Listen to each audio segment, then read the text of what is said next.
Hello, hello there. Kim Coles here, and I am so excited to introduce you to one of the Wisdom Gifts co-authors. I get so excited to introduce these amazing, wise women to you. So let me read her bio, and then we'll do a little talk with her, shall we? Let's do it. Let me introduce you to Toye Cook. Toye Cook, also known as Nurse Toye, is the CEO and founder of Compassion Masters International, which provides advocacy and support for nurses and women in general. After working for 40 years, she recently retired, but still stays connected to the purpose and the profession she truly loves. And we're going to talk about that. You will see Toye on social media supporting, inspiring, motivating nurses and women to take great care of themselves so that they can take better care of their patients and the people that they love. When she's relaxing, you will find her doing puzzles and picture finds. She loves to laugh and enjoys socializing. Nurse Toye has lived with her family in the beautiful city of Chino Hills, California for 30 years, and you can find her at Compassion Masters International or stay connected with her on all the social medias. Please welcome to the stage, Nurse Toye, Toye Cook. Yay! Hi. Hi there. Thank you so much for being here. Thank you so much for being a part of the Wisdom Gifts book. Yes, it's been And a marvelous experience. oh, was it? Did you enjoy writing this chapter? Yes, I really enjoyed it, and you have been wonderful to work with. I really appreciate all that you've taught me. I've learned a lot. Oh, good. Oh, good. Well, it's really the gift that we both have of serving from what we know. And True. what I love about the work that you're doing now, and we'll get to the chapter in just a moment, is Yeah. that you were a nurse for 40 years, and Yes. yet you still love to stay connected and Yes. serve Yes. nurses and healthcare professionals. So let's talk a little bit about the work. Like, what is it about nursing that you loved? Let's just go back to when you were in it. What is it Okay. about it that you loved? All right. So my mom put me as a volunteer when I was 14 years old. And that's how I knew I just love serving people, just giving out water and talking and just connecting with folks that needed to get better. So that started at a young age. And then by her doing that, then I went ahead and went into nursing school. And I've been leading people ever since. The funny thing was, I was only a floor nurse for 1 year. The rest of the time, they saw something in me and put me in charge 1 year after I started. So, and I started when I was 21. So, Wow. What do you think it is that they saw in you that they put you in charge? What do you think I that? think they saw the compassion. I think they saw that people were willing to follow me. If I said something, they were willing to do it. I'm a natural leader. I I believe those are the qualities that they saw. It's interesting. I'm sure it's no mistake that you call your company Compassion Masters. You lead with compassion, and I'm Yeah. sure that most nurses have to have it. But I love that you led with that, and that caused you to Yes. have leadership positions. And so, Yeah. were you working in the healthcare field during the height of the pandemic at all? Yes, the height of it when it came out, it started in 2020, and for sure we were all on the front lines. Yeah. The only thing that changed for me was when the requirements came, health wise. I couldn't take the vaccine. A lot of people say they don't want to take it for different reasons. I physically couldn't. I Oh. have sensitivities that wouldn't allow me to take it. So Mhm. at that point, I said, okay, I got to get out because I don't want to get fired. So let me just exit stage left. And I did. I don't regret it because I know all of this is really God telling me I served my time there. And I've done it well. Um, I know I did a good job. Yeah. So I'm living the second chapter of my life. Nice. No plans of retiring from what I'm doing. Okay. And so let's talk about what you're doing now and what you don't plan to retire from. You coach Yes. nurses and women in general on Yes. that compassion piece. So can we talk about the self-care piece and why it's so important for people in healthcare and the rest of us too to take Yes. good care of ourselves? So let's talk about that importance and why you're never going to retire from that. Yeah, no, I'm never going to retire because I enjoy what I'm doing. I love helping people. And you're right. In 2015, I really started taking a serious look at holistic health. I've been to functional doctors, primary doctor. You need all of them. So nobody's excluded. It's just that they all have their own time and place for whatever you're dealing with. And I eat healthy, stay healthy, because I've worked out everything they say you need to do. That's what we have to do to stay healthy. Mm-hmm. So I've done that. And as far as my realistic plan to not retire, it's just simply because I love what I'm doing. That's all. I Mm-hmm. love helping people. Uh, the nursing field, and during the height of the pandemic, we had to buckled down. I mean, it was crazy the kinds of patients that we would receive. You could be walking down the hall and somebody was on their way to their deathbed coming down the other way. So it was very scary time. I'm glad I lived through it, because I got to see a lot of. We're level 1 trauma center at where I work, so we saw the worst of the worst always, and that was no difference. Yeah. Um, I'll ask you about, well, let me ask you this. So, seeing the worst of the worst, Yeah. what has that taught you about life? It's short, but I knew that anyway. I mean, you wanna live it to the fullest and really enjoy yourself. I never hold grudges. I'm not angry with people because I've learned that it doesn't get you anywhere. It doesn't serve you anywhere. If you just choose to not deal with somebody, then just don't deal with them. But the unforgiveness, ooh, that really is damaging. It's really damaging. And sometimes we raise our kids without understanding just how intricate their little souls are. So I'm coaching now because I know that there's some damage that was done in childhood, and sometimes most of my clients are low self-esteem. I'm doing some retirement clients, and I'm a cheerleader. That's so if you don't enjoy feeling miserable, then call me. I'm gonna help you, coach you through whatever you're dealing with. Can you give us one or two tips that we can take with us when we're feeling low or when we need some self care? Just one or two self care tips or something that we can do to cheerlead ourselves until Yeah. we get a chance to call and work with you. Yes. When you're at home, just try to start new habits, because really the habits are what's going to get you stuck in whatever new you want to attribute to. Hmm. So have positivity around you. If somebody's negative, spend a little bit of time. Don't dwell on that person. Also, I only watch the news one time a day, and I only watch it to make sure there's no serial killer in my backyard. But as far as like really taking in all the negativity, I just don't do it. It's serving me well, serving me Yeah. well.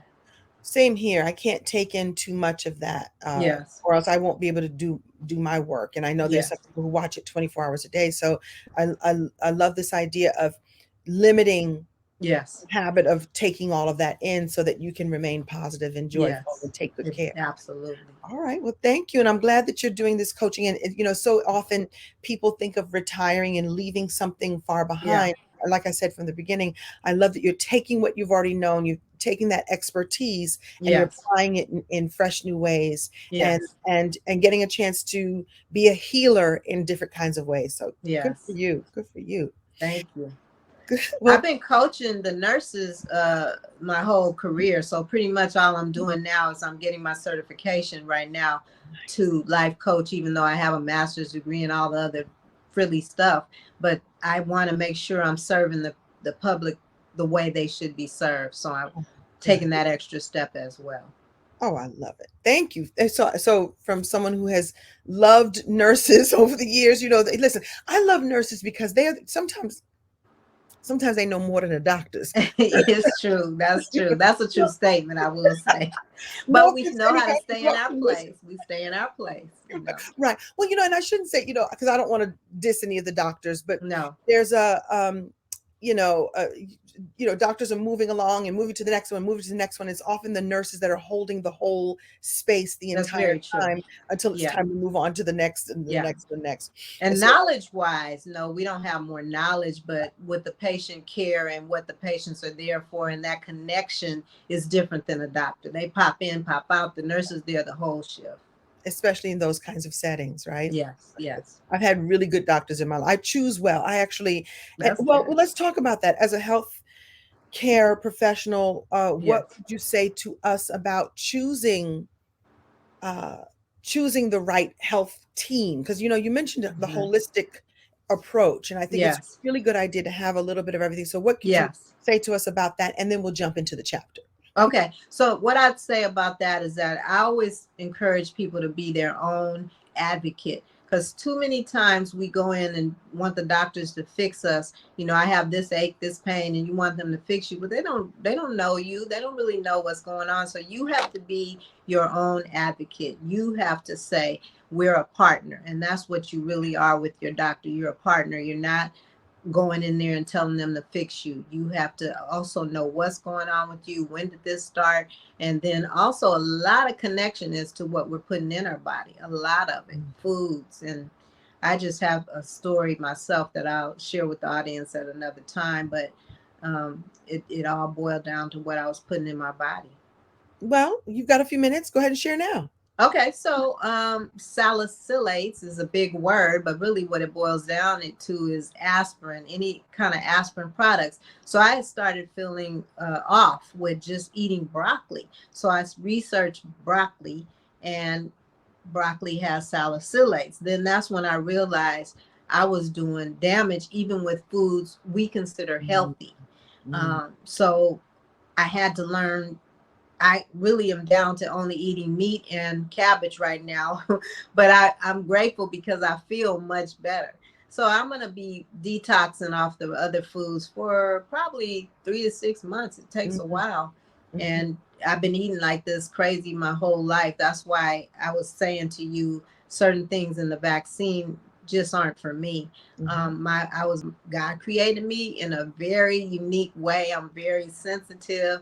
I love it because it keeps my weight down, but at the same time, I can't eat everything right now. So it's just a period of time that you have to take.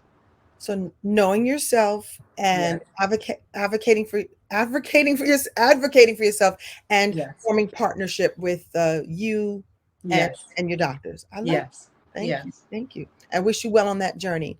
Thank you. On that, yeah, I've done a food sensitivity test, and I got to tell you, I was so mad. I was like, "What do you mean I got to take lemons out of my diet?" I know, I was like, I know. "Lemons? Still, That I have a was lemon tree." terrible. I had to take Yeah, lemons. Yes, good that's for one of the you. things I couldn't have. Actually, I can't have any sugar right now, which is good. I don't miss it. But it's one of the things that I can't have. Okay. So, Well, thank orange juice, we think orange juice is so wonderful, but maybe you. it's not great for your genetics. I don't know. But that's something I just want you to start. I had to start keeping a food journal. So every day I write down what I eat and how it made me feel. And that's what I would encourage everybody to do. If you go into your doctor and they say, no, all your lab tests are normal, because that's what was happening to me. I did an MRI, I did everything, and they were saying everything was normal, but I know how I'm feeling. That's where the partnership comes in. I know that I don't feel right. So I have something that I have to do. And you can't tell me what to do, obviously, because you're saying you're going by my lab test and Mhm. everything is good. So that's where the partnership comes in. I like that. Thank you for being willing to share. Thank you for that. Well, because you're such a giving person, let's talk about this chapter in which you give Yes. some really, you give a beautiful, vulnerable story from your life. Yes. And all of you authors were so vulnerable in sharing a piece of your life. And in your case, Yes. you chose the topic of gratitude to talk about your Yes. life and some lessons that you've learned. So, do you want to just talk briefly about your chapter and something that you Yes. learned Yeah. while writing it? Or yeah. Yeah. I start off telling the readers that I had a normal, loving childhood, and everything was fine, no problems. I ventured off my moral path of the way my parents taught me, and eventually I did get married. I had a wonderful time with that. But then when my husband got sent to prison, I had to be a single parent, and I started looking for a father for my child. Well, okay, that didn't work so well. I didn't need a father. I know I got my heavenly father. I thank God. But at that time, you know, in your mind, you're young, you're thinking, I want to find somebody so that my son has that male role model and he can have somebody to guide him. Right. So, okay, so that relationship didn't work. And I was not in touch with this guy except by phone. And we were going to get married, just so everybody knows we were going to get married. So our relationship was very special, but I decided he wasn't the right one for me. And we went to dinner like 20 years later. 20, I'm not kidding you, 20 years later. 20 And he years. still took liberties that he, you Should not know, have taken. Yeah. I don't know how much I can say, but he Well, unzipped his pants and, and went ahead well, and wanted to take liberties. And don't give it all away because we want people to read the chapter. But oh, he okay. took some liberties that Yes, he took some liberties that I did not give him permission for, and I know a lot of the ladies yeah, can relate to that. yeah. Took the liberties, and then that's how, you know, that's the story. It unfolds from there. You know, I had to educate him on, you know, the proper way to deal with women, yeah. and so yeah, Well, you know, and that's I think that's beautiful. It's again generous and vulnerable of you to tell the story, but I thought it was very generous in the way that you chose to, um, I should say, look at the entirety of the situation yes, and educate him and help him on a path yes, that would keep him from doing that ever again. yes, And certainly with you. And so it's a conversation to me about, you know, truth and yes, using your voice and yes, boundaries and asking questions and yes, preparing yourself and preparing yes, your child. And so it's mm-hmm. just, you know, it has those lovely twists and turns. Yes, But you speak for so many women who have had similar situations. yes, Told you that when we've had our one-on-one yeah, sessions. And I yes, just thought that it was really generous of you. That's the word I'll keep using to yes, share the story and share what the outcome was. yes. And I that know in that's the reason I'm here, Kim. I know that I'm here to um, empower women. I know that. I've known that from a young age. So whatever I learned that I can share, and I've been through a lot, so I do have a lot to share, and I know that people will benefit from my story. So they absolutely will. So to connect with Toye Cook, you go to Compassion Masters International. Is that what it is? yes, INTL is Yeah. stand. You're correct. Stands We'll for make sure international. we link it below so that everyone can connect with you. Okay. Really thank you for stepping into your purpose, Yes. staying in your purpose, because a lot of people Yes. step in it, but they don't stay in it. I know that's very true. That's very true. Right?